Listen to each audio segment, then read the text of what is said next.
Ini kisah ya Pak, di akhirat nanti. Wa qala ya sayhasu fa'alta wa fa'alta. Allah berfirman kepada dia, berkata, hei orang tua yang jelek, hei orang tua yang biadab, Allah lah yang maha mengetahui semua amal-amal dia. Masa dia berbohong? Kalau udah mati masa disebut bohong? Dia di sisi Allah, tapi Allah berkata kepada dia, fa'alta wa fa'alta. Ya sayhasu, kamu melakukan ini kejelekan. Kemudian qala fa'akhadani minar rubi ma ya'lamullah. Saya ya pas dipanggil, itu kan dipanggil. Saya musuh, orang jelek kan dipanggil, maju, sama gini Pak, seluruh badannya gemetar. Sekarang kita mau lari dari mana Pak? Tuhan malah mengetahui, kita mau ngumpetin apa? Kejelekan kita kagak bisa kita tutupin. Setelah itu summaku tuh ya Rob. Nah ini kalau menurut saya diajak di asal ini hampir sama kayak orang Indonesia. Rada gampang protes, rada gampang tak dulu gitu. Kalau bisa. Akhirnya saya berkata seperti apa? Ya Rob, mahakah hadis itu angkat?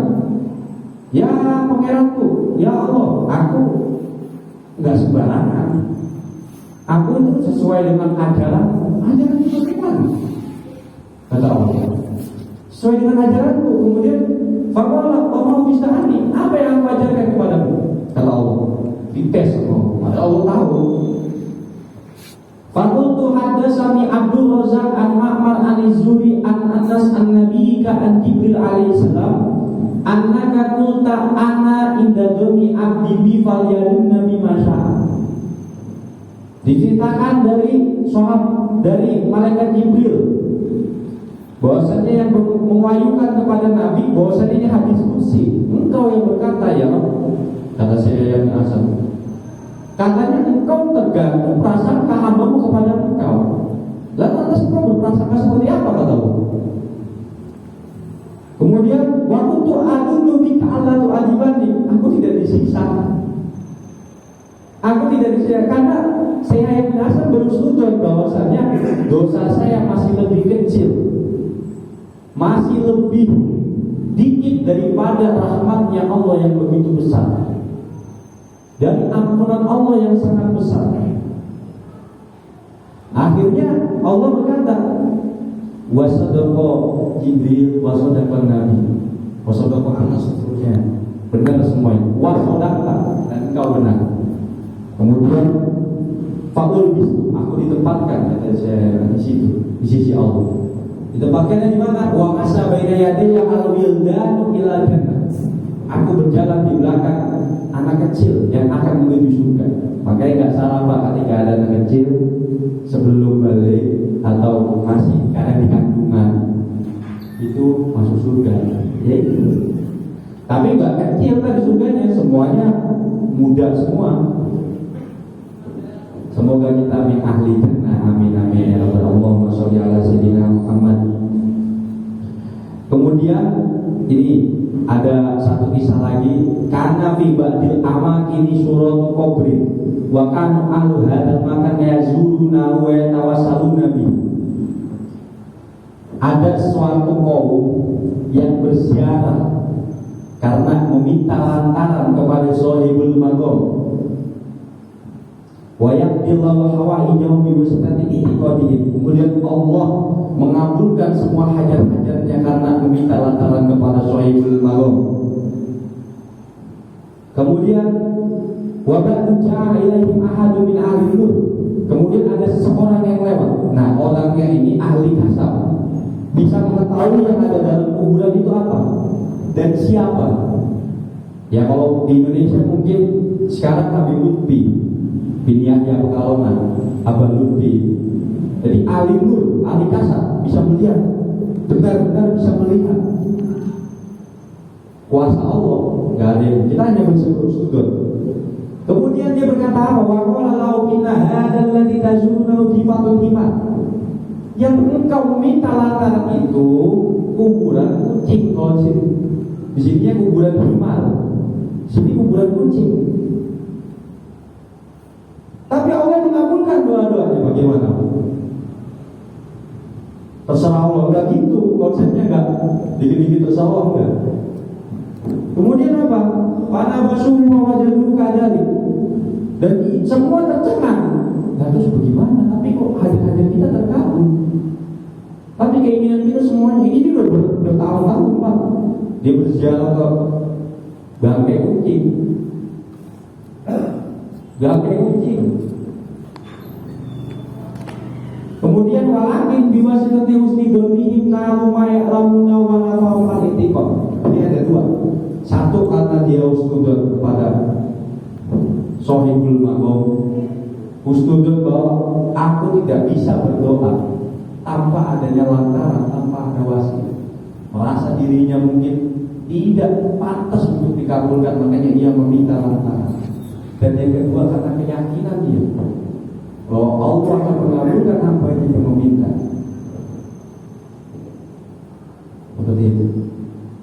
Jadi gak ada ruginya sama sekali, Pak. Ini yang sudah meninggal, apalagi kita sama yang masih hidup.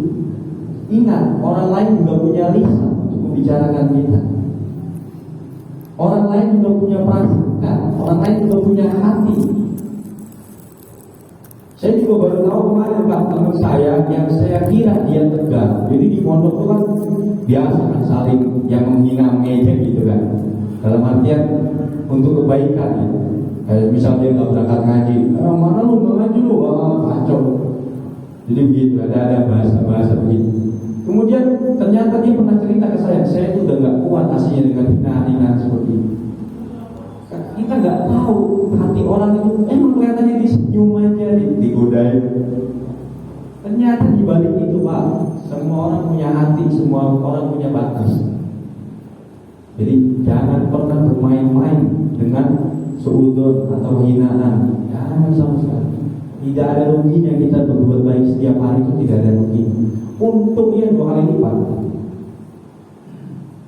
Kalau emang di dunia kita nggak dibalas, di akhirat, Pak. Kadang begitu, di dunia nggak pernah ditampakin. Sekarang gini, ente pas ngelakuin dosa langsung diadab sama Allah, kan enggak? Kita nih kan ngelakuin dosa apa langsung diadab, kan enggak Allah? Makanya kita memaksa untuk cepat terkabulkan doa. Pertanyaan besar. Kita masih sehat, masih beri rezeki yang lain, sehat, ada yang umur, itu udah alhamdulillah. Ini sekarang menuntut Allah.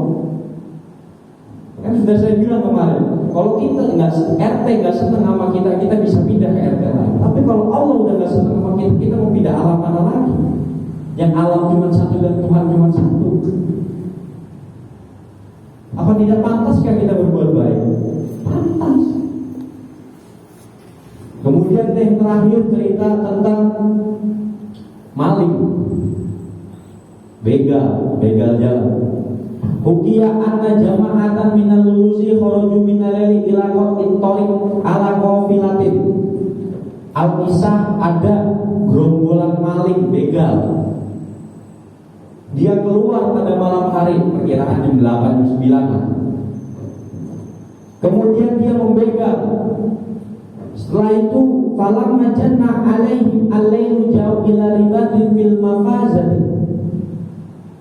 Ia mampir ke pondok, mampir ke orang yang punya pondok. Faqalu al-baba wa qalu li ahli ribat. Dan dia berkata kepada, setelah dibukakan pintu oleh sahibul wilayah, sahibul bait itu tempat, inna jama'atu minal huzati muridu an nabita laila fi ribatikum. Saya habis perang di jalan Allah, katanya. Namanya orang maling. Masa mau ngomong saya maling, kagak diterima, iya, diusir, iya. Akhirnya dia setelah saya jalan Allah, itu sebuah jamaah. Kemudian fafatahu lahu al-bab, dibukakan pintunya oleh yang punya rumah itu. Fatahu wa qawma sahibu ribat yufdibhum. Kemudian ia memuliakan tamu itu dengan semulia-mulianya kamu. Jadi nggak dibanding-bandingkan tentang DPR makannya sate. Kalau tetangga kangkung, teror, mending teror semua. Maksud saya itu biar rata. Atau ayam semua kalau ada tamu gitu. Nah ini dia memuliakan karena ini adalah orang yang berjalan di jalan Allah. Setelah itu bagaimana? Wa kana yataqarrabu ila Allah ta'ala bidzalika wa yataqarrabu bihi. Dan dia mengharapkan dengan lantaran yang memuliakan tamu, falyukrim jarahu, dan mendapatkan barokah dari orang-orang yang telah berjalan di jalan Allah. Maling, minta barokahnya maling. Tapi kan dia ngakunya orang yang berperang di jalan Allah. Minta barokahnya bagaimana? Ini yang sering kita lakukan. Wa kana lahu ibnun mu'adun la yaqdiru 'alal qiyam. Dan maling-maling itu bertemu dengan anaknya yang lumpuh, tidak bisa berdiri. Anaknya Shuaibul bin. Fa'aqala Shuaibul ribat sa'urahu wa fadlamiyani. Diambil bekas cuci tangan, cuci kakinya diambil. Air bekas cuci tangan makan ke maling diambil. Nah ini hebatnya lagi nih si suami. Wa qala li zawjati imsahi li walidina bihadza a'dalu wa alladhi yasbi barakati. Dia gak langsung kepada anaknya, dia meminta istrinya, ibu. Dia menghormati istrinya. Ibu, coba kau usapkan kepada anak kita, barangkali sembuh dengan lantaran barokah orang yang berperan di jalan Allah. Kemudian hadal waladul ladzi ra'aynahu ana bil amsi. Kemudian ketika malingnya ingin pulang, ia bertemu dengan ini yang kemarin lumpuh kan? Kata si maling itu rombongan. Iya, karena saya mengambil barokah air darimu, ia sembuh. Malingnya gede-gede lah. Ini bagaimana ceritanya? Kemudian bahwa dia kuwakol lau ilam ayyuhal rajul ananalas nabi Huzali. Ia menangis, ia gede-gede. Ya Tuhan, aku ini maling yang baru tadi malam aku begal. Itu dia juga habis ngerampok di pondok itu Pak. Habis ngerampok di mana itu? Aku ini maling tadi malam. Aku sini mau maling lagi. Mana ada maling istirahat? Mau maling lagi, mumpung aja, mumpung dibolehin. Kemudian wa inna mana khususun orang la ila qawli tariq ghairu anna wa afa wala daka bi. Karena ia yakin Allah akan menyembuhkan dengan lantaran orang lain tanpa dengan dirinya.